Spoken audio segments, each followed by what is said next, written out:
Hello প্রিয় শিক্ষার্থীরা, কেমন আছো? আশা রাখছি সবাই ভালো আছো। সবার শারীরিক এবং মানসিক সুস্থতা কামনা করছি। আজকের অনলাইন ক্লাসে সবাইকে স্বাগত জানাচ্ছি।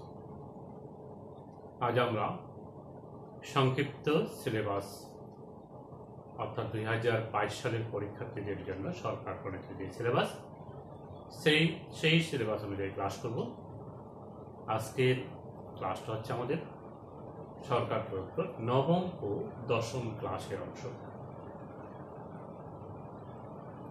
আজকের ক্লাসটিকে আমি প্রথম ক্লাস হিসাবে চিহ্নিত করলাম। এটি হচ্ছে পার্ট 1। আজকে আমাদের পাঠের বিষয় হচ্ছে কুলম্বের সূত্র, ক্ষেত্রতত্ত্ব আলোকে ব্যাখ্যা, বিন্দু চার্জ, তড়িৎ বল, তড়িৎ ক্ষেত্র প্রাবল্য, তড়িৎ বিভব, সময় বিভব, এইগুলো আজকে ব্যাখ্যা করার চেষ্টা করব। প্রথমত আমরা বলি বৈদ্যুতিক ক্ষেত্র বা তড়িৎ ক্ষেত্র। একটি চার্জিত বস্তু রাখলাম এখানে আমরা, তার আশেপাশে একটা অঞ্চল তৈরি করবে, যে অঞ্চল বা ক্ষেত্রটাই হচ্ছে তড়িৎ ক্ষেত্র। কেন এরকম নাম? কারণ এই ক্ষেত্রের ভিতরে অন্য কোনো চার্জিত বস্তুকে আনলে এই চার্জিত বস্তুটি ওই চার্জিত বস্তুর উপর প্রভাব বিরাজ করবে, অর্থাৎ তার উপর বল প্রয়োগ করবে।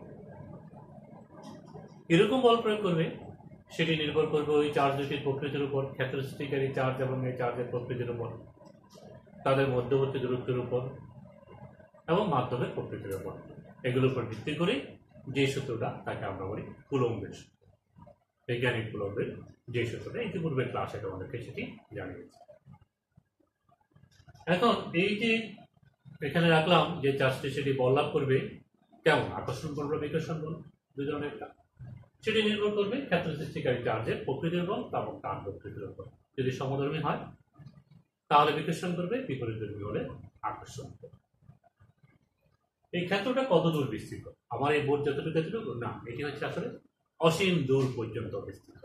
এদিকে অসীম, এদিকে অসীম, এদিকে থেকে এদিকে অসীম, অসীম দূরত্ব পর্যন্ত বিস্তৃত থাকবে এই চার্জিত ক্ষেত্র সৃষ্টিকারী চার্জের প্রভাব। সেই জন্য অসীম দূর পর্যন্ত বিস্তৃত হচ্ছে তড়িৎ ক্ষেত্রের বিস্তার। তড়িৎ ক্ষেত্রের কত দূর পর্যন্ত তড়িৎ ক্ষেত্র থাকে, কতটুকু আমি ছোট করি এইটুকু আঁকলে সেটা হবে না। এটা আসলে নির্ভর করবো, আমি এটা তাত্ত্বিকভাবে দেখাতে পারি এখানে এইটুকু, তাহলে সেটি হচ্ছে আসলে অসীম। এখানে যদি বলি এটাই হচ্ছে, কারণ এটাই হচ্ছে অসীম, এখানে আমরা ইনফিনিটি হিসাবে দেখাচ্ছি। যদি ছোট আঁকি তাহলে এটা আমার আর ছোট হাত প্রদর্শনের উপর বোঝানোর উপর নির্ভর করবে আমি কতটুকু প্রদর্শন করতেছি। কিন্তু এটি আসলে আমার যদি বলে বোর্ডের এখানেই শেষ না, অনেক দূর পর্যন্ত বিস্তৃত। যদি এখানে চার্জ থাকে, কিন্তু আমার বোর্ডটা পরিসীমা এখানে টোটাল, সেই জন্য আমরা এটাকে অসীম বলে চিনে নেব। বুঝা গেছে? আর কি মধ্যে বুঝাতে চাচ্ছি যে একটি চার্জিত বস্তু থেকে ক্ষেত্রটা কত দূর পর্যন্ত থাকে, অসীম দূর পর্যন্ত তার বিস্তার বা প্রভাব থাকে। যত দূর পর্যন্ত তার বিস্তার বা প্রভাব থাকবে সেটি হচ্ছে বৈদ্যুতিক ক্ষেত্র বা তড়িৎ ক্ষেত্র। কুলম্বের সূত্র। দুটি চার্জিত বস্তু পরস্পরকে যে বলে আকর্ষণ করে, সে আকর্ষণ বলের পরিমাণ হচ্ছে চার্জের মানের গুণফলের সমানুপাতিক এবং তাদের দূরত্বের বর্গের ব্যস্তানুপাত। যদি আমরা বলি যে এখানে দুটো চার্জ আমরা দেখালাম, তারপরে আমরা একটি মাধ্যমে বায়ু মাধ্যমে রাখলাম, বায়ুর মাধ্যমে দুটো চার্জিত বস্তুকে আমরা রাখলাম। একটি হচ্ছে এখানে Q1 চার্জ, আর তার থেকে আর দূরত্বে এখানে রাখলাম Q2 চার্জ। তাহলে বৈজ্ঞানিক কুলম্বের মতে এই দুটি চার্জ পরস্পরের উপর যে বল প্রয়োগ করবে, আকর্ষণ বা বিকর্ষণ বল, সেটি হচ্ছে তাদের মানের গুণফলের সমানুপাতিক এবং তাদের মধ্যবর্তী দূরত্বের বর্গের ব্যস্তানুপাত। এই দুটো সূত্র, দুটি তথ্য আলোচনা, এখান থেকে আমরা এরকম করে লিখতে পারি গাণিতিকভাবে Q1 Q2 divided by R square. যেহেতু একটি সমানুপাতিক চিহ্ন উঠানোর জন্য একটি সমানুপাতিক ধ্রুবক লিখতে পারি Q1 Q2 divided by R। এই C কে আমরা লিখে থাকি 1/4πε0 Q1 Q2 divided by R square. এটি হচ্ছে শূন্য মাধ্যমের জন্য। এর মান কত? 9 × 10⁹ newton metre square per coulomb square. মনে রাখতে হবে এই মানটা। কতটা 9 into 10⁻⁹ newton metre square per coulomb square. এই দুটো মানটা মনে রাখবা গাণিতিক সমস্যাগুলো সমাধান করার সময় আমাদের কুলম্বের সূত্র ব্যাখ্যা করার সময় এটা রাখতে। যদি শূন্য মাধ্যম, অন্য কোনো মাধ্যম যদি হয় তখন এখানে মানটা ভিন্ন হবে, সেই মাধ্যম প্রকৃতির উপর নির্ভর করবে। তখন আমরা এখানে অ্যাপসিলন নট না রেখে অ্যাপসিলন দিয়ে থাকি। তোমাকে এই অ্যাপসিলনের মানটা জানা থাকতে হবে। যেমন শূন্য মাধ্যমের জন্য আমাদের জানা আছে 8.854 into 10⁻⁻12 coulomb square per newton per metre square. 8.854 into 10⁻⁻12 coulomb square per newton per metre square. এটি কোন মাধ্যমের জন্য? শূন্য মাধ্যমের জন্য। আর অন্য যে কোনো মাধ্যমের জন্য এই মানটা তোমার জানা থাকবে। এবার আসো আমরা তাহলে কুলম্বের সূত্র কি জানলাম? হ্যাঁ জানলাম আমরা যে দুটো চার্জের মধ্যে আকর্ষণ বল বিকর্ষণ বলের পরিমাণটা এই সূত্র থেকে আমরা বের করব। আকর্ষণ বলের পরিমাণটা নির্ভর করবে মাধ্যমের প্রকৃতির উপরও নির্ভর করবে, এটিও তোমার দরকার। এবং আকর্ষণ বলটা কোন দিকে হবে সেটি নির্ভর করবে এই দুটো চার্জের প্রকৃতির উপর, তবে সবসময় আকর্ষণ বা বিকর্ষণ বলটা তাদের সংযোজক সরলরেখা বরাবর ক্রিয়া করবে। মনে থাকবে? হ্যাঁ, অবশ্যই মনে রাখতে হবে আকর্ষণ বা বিকর্ষণ বল ক্রিয়া করবে। আকর্ষণ হবে যদি সমধর্মী হয়, বিকর্ষণ হবে সমধর্মী হয়, আকর্ষণ হবে যদি বিপরীত হয়। এই ছোট কথাগুলো মনে রাখবা। এবং কোন দিকে কাজ করবে? চার্জ দ্বয়ের সংযোজক রেখা বরাবর ক্রিয়া করবে। আমাদের এই অধ্যায়ে নিশ্চিত চরিত্র অধ্যায়ে আমরা কুলম্বের সূত্র নিয়ে ব্যাপক আলোচনা আছে আমাদের সিলেবাসে। সেখানে এই কথাটাই আসলে খুব বেশি খেয়াল রাখতে হয় যে কি বলের প্রকৃতিটা কেমন, বলটা কোন দিকে কাজ করতেছে, এটিকে আকর্ষণ ধর্মী না বিকর্ষণ ধর্মী, এবং বলটা কোন। তাহলে এতক্ষণ আলোচনা আমরা কি আলোচনা করলাম? আমরা আলোচনা করলাম তড়িৎ ক্ষেত্র। আমরা আলোচনা করলাম তড়িৎ ক্ষেত্রের আলোকে কুলম্বের সূত্র। কুলম্বের সূত্রটা কি? দুটো চার্জের মাঝে যে আকর্ষণ বা বিকর্ষণ বল ক্রিয়া করবে তা তাদের সংযোজক রেখা বরাবর ক্রিয়া করবে, এবং আকর্ষণ বা বিকর্ষণ বলের মান হচ্ছে চার্জ দ্বয়ের মানের গুণফলের সমানুপাতিক এবং দূরত্বের বর্গের ব্যস্তানুপাতিক। ঠিক আছে, এখান থেকে আমরা সূত্রটি আনলাম। সেটি শূন্য মাধ্যমের জন্য এটা এরকম, অন্য যে কোনো মাধ্যমের জন্য অ্যাপসিলন হবে। অ্যাপসিলনটা কি? অ্যাপসিলনটা হচ্ছে ভেদন যোগ্যতা। ঠিক শূন্য স্থানের জন্য মান কত হবে? 8.854 into 10⁻⁻12 coulomb square per newton per metre. এই মানটা যদি এখানে বসাও তাহলে 1/4 সহ যদি বসাই তাহলে আমরা কত পাই? 9 into 10⁻⁹ newton metre square per coulomb. ঠিক আছে, তখন 1/4 অ্যাপসিলন নটের মান হচ্ছে 9 into 10⁹ newton metre square per coulomb. গুরুত্বপূর্ণ দুটো বিষয় এখানে মনে রাখতে হবে। অ্যাপসিলন নটটা কি? শূন্য স্থানের ভেদন যোগ্যতা। আমি প্রশ্ন করতে পারো ভেদন যোগ্যতা কি? ভেদন যোগ্যতা হচ্ছে মাধ্যমের একটি তড়িৎ ধর্ম যার উপরে নির্ভর করবে এই দুটো বলের মাঝে ক্রিয়াশীল, দুটি চার্জের মাঝে ক্রিয়াশীল বলের পরিমাণ। যদি আমরা বলে থাকি আরো সংক্ষেপে, কোন মাধ্যমের যদি অতিক্রান্ত বলরেখার সংখ্যা যেই তড়িৎ ধর্মের উপর নির্ভর করে সেটি হচ্ছে মাধ্যমের ভেদন যোগ্যতা। শূন্য মাধ্যমের জন্য এটার মান হচ্ছে 8.854 into 10⁻⁻12 coulomb square per newton per metre.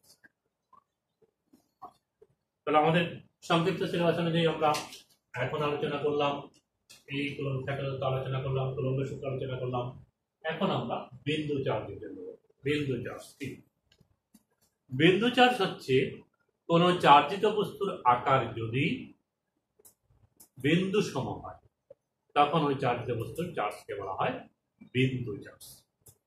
অথবা এরকম বলতে পারি যদি চার্জিত বস্তুর মধ্যবর্তী দূরত্বের তুলনায় তাদের আকার যদি নগণ্য হয় তাদেরকে আমরা বলি বিন্দু চার্জ। আমরা প্রায় কুলম্বের সূত্র আলোচনা করার সময় তড়িৎ ক্ষেত্র প্রাবল্য আলোচনা করার জন্য বলে থাকি একটি বিন্দু চার্জ। তাহলে একটি বিন্দু চার্জ মানে সেখানে আরেকটা চার্জ যদি থাকে অনেক দূরে আছে, তার প্রভাব এবং এর প্রভাব দেখা যায় যে আমরা হয়তো ধরে নিতে পারি যে এখানে প্রভাবটা নাই, ওই আরেকটা চার্জ যে আছে অনেক দূরে। তাহলে বিন্দু চার্জ বলতে আমরা সবসময় এরকম একটি বিন্দু সম চার্জ এরকম বলবো না, এরকম একটা চার্জিত বস্তুকে বিন্দু চার্জ বলবো যদি এটার কাছাকাছি আর কোনো চার্জিত বস্তু না থাকে। কিন্তু যদি এটার পাশে যদি এরকম একটা চার্জিত বস্তু থাকে তখন এটাকে আমরা কিন্তু আর বিন্দু চার্জ বলতে পারবো না। আবার একটু ক্লিয়ার করি দুটো সংখ্যা। চার্জিত বস্তুর আকার যদি তাদের মধ্যবর্তী, যদি চার্জিত বস্তুর আকার যদি তাদের মধ্যবর্তী দূরত্বের তুলনায় নগণ্য হয় তখন ওই চার্জিত বস্তুর চার্জকে বলা হবে বিন্দু চার্জ, আর নগণ্য না হলে বলা যাবে। আরেকটি সংজ্ঞা হচ্ছে কোন চার্জিত বস্তুর আকার যদি বিন্দু সম হয় তো ওই বিন্দু সম চার্জিত বস্তুর চার্জকে বলা হয় বিন্দু চার্জ। এবার আমরা আলোচনা করব তড়িৎ বল কি। তাহলে তড়িৎ বল কি আমরা এখন জানছি, আমরা আলোচনা করে ফেলছি। তড়িৎ বল হচ্ছে একটি চার্জিত বস্তুর প্রভাবে অচার্জিত বা চার্জিত বস্তুর উপর যে বল প্রযুক্ত হয় তাকে বলা হয় তড়িৎ বল। অচার্জিত বস্তুর উপর কি হয়, কাছাকাছি যদি থাকে তখন এই চার্জিত বস্তুর প্রভাবে ওই অচার্জিত বস্তুতেও যদি সেটি পরিবাহী হয় তাহলে ভিতরে কি হয়, চার্জের সঞ্চার হয়। চার্জের কি হবে, সঞ্চার। এটাকে আমরা বলে থাকি কি, আবেশ করে থাকি, আবেশের কারণে। তো আবেশ হওয়ার পরে আবার কিন্তু তাদের মাঝে আকর্ষণ বা বিকর্ষণ বল ক্রিয়া করে, তাদের মাঝে একটা বল ক্রিয়াশীল হবে।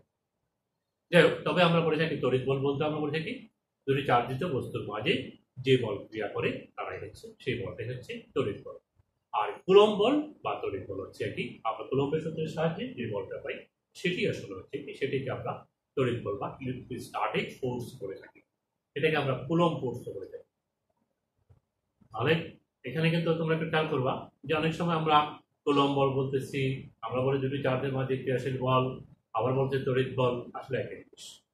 ঠিক আছে, এই কুলম্ব বল যাকে বলো সেটি আসলে তড়িৎ বলটাই বিজ্ঞানী কুলম্বের সূত্রের সাহায্যে আমরা পরিমাপ করি বা নির্ণয় করি বলি, এটাকেই আমরা বলে থাকি কুলম্ব ফোর্স নামে বা কুলম্ব বল নামেও আখ্যায়িত করে।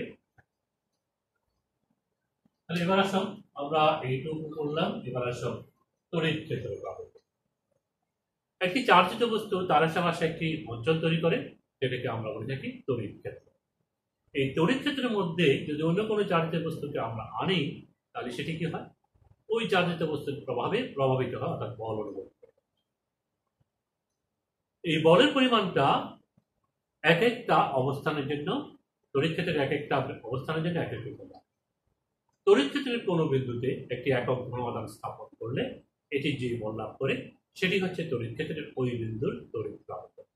যেমন দেখো, আমরা এখানে বলছিলাম যে একটি ক্ষেত্র সৃষ্টিকারী চার্জ দিলাম, এই ক্ষেত্র সৃষ্টিকারী চার্জ হতে যদি আমরা এখানে বলি যে এখানে একটি ক্ষেত্র সৃষ্টিকারী চার্জ প্লাস q, তো আমি যদি এখানে একটি চার্জিত বস্তুকে q নট চার্জকে আনি তাহলে তার দূরত্ব এখানে, যদি আমি এখানে স্থাপন করি q নট পরিমাণ চার্জকে তার দূরত্ব এখানে, দূরত্বের উপর নির্ভর করে কুলম্ব বল বা তড়িৎ বল। তাহলে এই অবস্থানে একরকম হবে, এই অবস্থানে একরকম হবে ক্রিয়াশীল বল, তাই না? আমরা তড়িৎ প্রাবল্য বলতেছি বা ক্ষেত্র প্রাবল্য বলতে বোঝাচ্ছি তড়িৎ ক্ষেত্রের কোন বিন্দুতে একক ধন আধান স্থাপন করলে এটি যে বল লাভ করবে সেটি হচ্ছে তড়িৎ ক্ষেত্রের ওই বিন্দুর তড়িৎ প্রাবল্য। এখন ধরো এইটা দূরত্ব, যদি এই বিন্দু যদি এটা এ বিন্দু বলি, এটা যদি বি বিন্দু বলি, এটি ও বিন্দুতে চার্জ রাখলাম, এটা দূরত্ব r1, এটা দূরত্ব r2। তাহলে আমি যদি এই ইউনিট চার্জকে এখানে স্থাপন করি এক ধরনের বল পাবো, এখানে স্থাপন করলে আরেক ধরনের। তো একক ধনাত্মক চার্জকে এখানে যদি স্থাপন করে এক ধরনের হবে, এখানে আরেক ধরনের হবে, সেজন্য আমার এক একটা অবস্থানের জন্য প্রাবল্যের মান এক এক রকম হবে। কারণ প্রাবল্যের সংজ্ঞা হচ্ছে তড়িৎ ক্ষেত্রের কোন বিন্দুতে একক ধন আধান স্থাপন করলে এটি যে মান লাভ করে সেটি হচ্ছে তড়িৎ ক্ষেত্রের ওই বিন্দুর তড়িৎ প্রাবল্য। ঠিক আছে, তাহলে আমরা এখন করি, এখানে আমি যদি মনে করলাম q নট চার্জ স্থাপন করলাম এই এ বিন্দুতে, ও বিন্দুতে ক্ষেত্র সৃষ্টিকারী চার্জ নেই, তাহলে এখানে যে বল লাভ করলো সেটি যদি F1 হয়ে থাকে তাহলে একক চার্জের উপর ক্রিয়াশীল বল কত হবে, F1/q, অর্থাৎ এটি হচ্ছে এই প্রথম চার্জের জন্য, এই অবস্থানের জন্য প্রাবল্য। এই অনুরূপভাবে এটার জন্য যদি বলি তখন আমি বলবো এখানে যদি বল অনুভব করে এই চার্জটি কিউ নট চার্জ সেটি যদি F2 পরিমাণ বল অনুভব করে তাহলে একক চার্জ কত করবে F2 by q naught. Q naught পরিমাণ চার্জ অনুভব করতেছে তাহলে সেখানকার প্রাবল্য হচ্ছে E। এইভাবে আমরা প্রাবল্যের মানটা হিসাব করতে পারি। আর কুলম্বের সূত্র যদি প্রয়োগ করি তাহলে আমরা জানি এখানে যদি কিউ নট চার্জ স্থাপন করি এই কুলম্বের সূত্র অনুসারে আমার ইকুয়েশনটা কি হবে q q q naught divide by r square. এটা হচ্ছে বল, তাকে কিউ নট দ্বারা ভাগ করলেই আমরা পাবো E ইকুয়াল হচ্ছে 1/4 pi epsilon naught q by r square. এটি হচ্ছে আর দূরত্বে কোন বিন্দুর তড়িৎ প্রাবল্য নির্ণয়ের সমীকরণ। বুঝলেন? এখানে আমি কিউ পরিমাণ বল স্থাপন করব, কিউ পরিমাণ চার্জ স্থাপন করব। এখন কিউ চার্জ থেকে আর দূরত্বে এ বিন্দুতে প্রাবল্য নির্ণয় করব কুলম্বের সূত্র প্রয়োগের মাধ্যমে। তাহলে কুলম্বের সূত্র অনুসারে এই বলের পরিমাণ কত হবে, এই বলের পরিমাণটা যদি আমরা বলি এই সূত্রটা অ্যাপ্লাই করলে দুটো চার্জের মানের গুণফলের সমানুপাতিক, তাহলে এখানে হবে কিউ, এখানে হবে কিউ নট, দূরত্ব হচ্ছে আর, আর স্কয়ার সূত্রটা লিখতে পারি। তাহলে এই সংজ্ঞা অনুসারে আমরা যে বললাম যে একক চার্জের প্রক্রিয়াশীল বলকে আমরা প্রাবল্য বলবো, E ইকুয়াল হবে 1/2। তো আমরা এটার মান বসিয়ে দিই। এটার মান হচ্ছে 1/4 pi epsilon naught q by r square. এখানে হচ্ছে কি কিউ, এখানে q q naught q q naught q q naught r square. আমার ইকুয়েশন হচ্ছে 1/4 pi epsilon naught q by r square. Calculation করব, জাস্ট মানটা বসাই দিই এখানে, এই সমীকরণ বসাই দিলে আমরা। তাহলে প্রাবল্যর সংখ্যা কি জানলাম, একক চার্জের উপর ক্রিয়াশীল বল। কোন তড়িৎ ক্ষেত্রে একক ধনাত্মক চার্জ স্থাপন করলে এটি যে বল লাভ করে। এখন প্রশ্ন হতে পারে একক ধন এবং একক ঋণ বলছি না কেন, ধন না বলে ধন বলছি কেন, ঋণ না বলে, কারণ ধনাত্মক আধানকেই আমরা টেস্ট চার্জ বা পরক আধান হিসেবে বিবেচনা করে থাকি। চার্জিং হয়ে যদি থাকে কোনো বস্তু সেটি কিন্তু আকর্ষণ লাভ করে। যদি এখানে একটি ধনাত্মক চার্জ রাখি, এটা যদি চার্জ না তাহলে আকর্ষণ করবে, তখন সেটি বুঝতে সুবিধা হয়। সেই কারণে আমরা টেস্ট চার্জ হিসাবে ধন চার্জটি বিবেচনা করি। সেই জন্য সংজ্ঞাগুলোতে আমাদের থাকে সবসময় একক ধনাত্মক আধানের উপর ক্রিয়াশীল বলকেই বলে থাকি আমরা ওই তড়িৎ ক্ষেত্রে ওই বিন্দুর প্রাবল্য। অসীম থেকে একক ধনাত্মক চার্জকে তড়িৎ ক্ষেত্রের কোন বিন্দুতে আনতে যে পরিমাণ কাজ সম্পন্ন হয় তাকে বলে থাকি আমরা তড়িৎ বিভব। আরেকটি সংজ্ঞা আলোচনা করব, তড়িৎ বিভব কি, অসীম থেকে আমি অসীম দূর পর্যন্ত এই ক্ষেত্রে এই চার্জটি অসীম দূর পর্যন্ত ক্ষেত্র তৈরি করতেছে। তাহলে আমি যদি এখান থেকে আমি বাধা দিবি, আবার এখানে আনলে এই চার্জটি বাধা দিবে। সে অসীম থেকে একক ধন আদানকে তড়িৎ ক্ষেত্রের কোন বিন্দুতে আনতে বৈদ্যুতিক বলের বিরুদ্ধে আমাকে কাজ করতে হবে। সেই একক ধনাত্মক আদানকে আনতে যে পরিমাণ কাজ সম্পন্ন হয় সেটি হচ্ছে তড়িৎ ক্ষেত্রের ওই বিন্দুর বিভব। বুঝা গেছে? তড়িৎ বিভব নিয়ে আমরা ডিটেলস আলোচনা করব পরবর্তী ক্লাসে। আজকের ক্লাসে আমরা একটু প্রাবল্য নিয়ে আরেকটু আলোচনা করি। তাহলে প্রাবল্যটা একটু আবার বলি, খুব গুরুত্বপূর্ণ একটা টপিক সেটি, যে আমাদের খেয়াল রাখতে হবে। আমাদের এখানে যে সংক্ষিপ্ত সিলেবাস, এখানে মনে হচ্ছে শুধু তড়িৎ প্রাবল্যের সংখ্যাটা শিখতে হবে না, এখানে আমাদের এটা নিয়ে সৃজনশীল প্রশ্ন হয়। এই আলোচনাগুলো থেকে আর্থিক সমস্যা যেগুলো আলোচনা করলাম, সমীকরণ যেগুলো, সেগুলো নিয়ে আমাদের আর্থিক সমস্যা হয়। পরবর্তী ক্লাস দিচ্ছে আমরা সেটিকে পাবো। তাহলে একক ধনাত্মক আধান, এখানে ক্ষেত্রস্থিকারী চার্জ, এখানে আমি একক ধনাত্মক আধান, এটি যে বল লাভ করবে সেটি হচ্ছে তড়িৎ ক্ষেত্রের ওই বিন্দুর প্রাবল্য। সেই বলের পরিমাণটা কত, 1/4 pi epsilon naught q by r square. এটি আমরা প্রাবল্যের সূত্র প্রয়োগ করি। প্রাবল্য একটি ভেক্টর রাশি, বল একটি ভেক্টর রাশি, প্রাবল্য একটি ভেক্টর রাশি। কারণ একক ধন আধানের উপর ক্রিয়াশীল বলকেই আমরা বলি প্রাবল্য। তাহলে অবশ্যই বলের দিক যেদিকে সেদিকে হচ্ছে প্রাবল্যের দিক। তাহলে একক ধনাত্মক আধানের উপর ক্রিয়াশীল বলটা কোন দিকে হবে, এটি ধনাত্মক চার্জ, এর কারণে সৃষ্ট তড়িৎ ক্ষেত্র। তাহলে এই যে আমরা একক ধনাত্মক আধান এখানে রাখলাম সেটি এখন বল লাভ করবে। এই সংযোগ রেখা বরাবর বল ক্রিয়াশীল হয়, কুলম্ব সূত্র থেকে আমরা জানি। তাহলে বলটা এদিকে হবে, এটি হচ্ছে প্রাবল্য। এই প্রাবল্যের দিকটি তোমাকে অবশ্যই নির্ধারণ করতে হবে। একাধিক চার্জের জন্য যদি হয়, প্রত্যেকটি চার্জের জন্য পৃথক পৃথক ভাবে ওই একক ধনাত্মক উপর ক্রিয়াশীল বলের পরিমাণ এবং মান নির্ণয় করে আমাদের করতে হয়। আমরা জানি লব্ধি বল হয় একাধিক বল যদি প্রযুক্ত হয় কোনো বস্তুর উপর, তখন তাদের ভেক্টর সমষ্টি। ঠিক তেমনি একটি চার্জের কারণে যদি একটি চার্জ একক চার্জের উপর যদি একাধিক চার্জ বা তড়িৎ ক্ষেত্র বিদ্যমান থাকে তখন সেটি বল লাভ করবে ভিন্ন ভিন্ন চার্জের জন্য ভিন্ন ভিন্ন পরিমাণ, অর্থাৎ তখন তার উপর একাধিক প্রাবল্য তথা লব্ধি প্রাবল্য সেখানে থাকবে, সেই লব্ধি প্রাবল্য হিসাব করতে হবে। আমাদেরকে সৃজনশীল প্রশ্নের আলোচনায় আমরা সেই বিষয়টা আরো বিজ্ঞানিক আলোচনা করবো আজকের ক্লাসে। যদি এগুলো একসাথে সমালোচনা করে দিই তাহলে তোমাদের একটু বুঝতে অসুবিধা হবে, সেই জন্য আজকের ক্লাসে আজকে আলোচনা করবো না, এই ক্লাসে পরবর্তী অংশ অর্থাৎ আমাদের এখানে সরকার মধ্যে প্রণীত যে সিলেবাস সেখানে নবম এবং দশম ক্লাস হিসেবে চিহ্নিত এই আজকের পাঠের বিষয় হিসেবে রাখলাম। আমি নবম ক্লাসটি করলাম, দশম ক্লাসটি অর্থাৎ পরবর্তী ক্লাস যেটা পাঠ হিসাবে রাখবো সেখানে এই ক্লাসটির ধারাবাহিকতা রেখে পরবর্তী অংশটি বিভব, সংযোজন এবং প্রাবল্য থেকে শুরু করবো আবার পরবর্তী ক্লাস। এখন আসো আজকের ক্লাস শেষে শিকম পড়লে আমাদের কি হবে। আজকের ক্লাসে আমরা কি জানতে পারলাম? তড়িৎ ক্ষেত্র কি? যদি একটি চার্জিত বস্তু রাখি তার আশেপাশে একটি ক্ষেত্র তৈরি হয়, একটা প্রভাবিত অঞ্চল তৈরি হয়, সেই প্রভাবিত অঞ্চলটাই হচ্ছে তড়িৎ। কুলম্বের সূত্র কি আমরা জানলাম? হ্যাঁ, কুলম্বের সূত্র জানলাম। দুটো চার্জিত বস্তু পরস্পরকে যে বলে আকর্ষণ করবে সে আকর্ষণ বলের পরিমাণ হচ্ছে চার্জ দ্বয়ের মানের গুণফলের সমানুপাতিক এবং তাদের দূরত্বের বর্গের সমানুপাতিক, এবং ক্রিয়াশীল বলটা নির্ভর করবে কোন মাধ্যমে আছে তার উপর, এবং ক্রিয়াশীল বল ক্রিয়া করবে সবসময় ওই দুটি চার্জিত বস্তুর সংযোজন করে খাবার। বিন্দু চার্জ আমরা জানলাম তড়িৎ প্রাবল্য কাকে বলে, তড়িৎ প্রাবল্যের গাণিতিক সমীকরণকে জানলাম। একাধিক চার্জের জন্য প্রাবল্য এবং তড়িৎ বিভব সংক্ষেপে আমরা আলোচনা রাখলাম, যে টপিকগুলো আমাদের আছে সেগুলো আমরা পরবর্তী ক্লাসে সেগুলো রাখবো। আশা করি পরবর্তী ক্লাসেও তোমরা থাকবা, ধারাবাহিকভাবে ক্লাসগুলো দেখে যাবো। এতক্ষণ সঙ্গে থাকার জন্য আজকের ক্লাসে তোমাদেরকে সঙ্গে থাকার জন্য তোমাদের সবাইকে ধন্যবাদ জানাচ্ছি এবং আজকের ক্লাসের এখানে সমাপ্তি করছি। আল্লাহ হাফেজ, সবাই ভালো থেকো।